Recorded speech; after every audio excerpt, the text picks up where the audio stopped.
ہم سے ہی یہ دنیا جنت ہے، ہم سے ہی یہ دنیا جنت ہے۔ ایک مرتبہ حضرت موسیٰ علیہ السلام نے اللہ تعالیٰ سے سوال کیا کہ اے میرے پروردگار، جب آپ اپنے کسی بندے سے خوش ہوتے ہیں تو اسے انعام میں کیا عطا کرتے ہیں؟ میرے رب نے جواب دیا، میں اسے ایک بیٹی عطا کرتا ہوں۔ موسیٰ پھر سوال کرتے ہیں، اگر آپ اور زیادہ خوش ہوتے ہیں تو اسے انعام میں کیا عطا کرتے ہیں؟ جواب ملتا ہے، میں اسے ایک اور بیٹی عطا کروں گا اور ان بیٹیوں کی بہترین پرورش کرنے پر اس شخص کو جنت کی بشارت دوں گا۔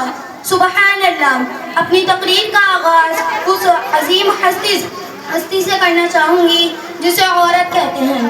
عین سے عالم انسانیت کی علم بردار عورت، واو سے وجود انسان کی بنیاد عورت، رے سے رنگے یہ کائنات کا نشان عورت، اور تے سے تمہارے معاشرے کی پہچان عورت۔ اے عورت، جب تم دنیا میں آتی ہو تو ماں باپ کے لیے جنت کی دلیل بنتی ہو، بیوی کی صورت میں ادار سے خود جنتی ہو جاتی ہو، اور جب ماں کے اعلیٰ مقام تک پہنچتی ہو نا تو جنت کو تمہارے قدموں میں ڈال دیا جاتا ہے۔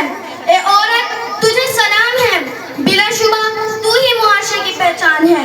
تم ہی ہو جو بہترین تربیت سے مرد کو معاشرے میں اس کا مقام، اس کی پہچان دلواتی ہو، اور وقت پڑنے پر اس کا دایاں بازو بن کر اس کے شانہ بشانہ چلتی ہو۔ اے عورت، تجھے سلام ہے، بلا شبہ تو ہی معاشرے کی پہچان ہے۔ 14 صدیوں پہلے محسن انسانیت نے تمہیں سر اٹھا کر جینے کا حق دیا۔ تم خدیجہ کی جیسی تاجر ہوئی، زینب کی صورت بھی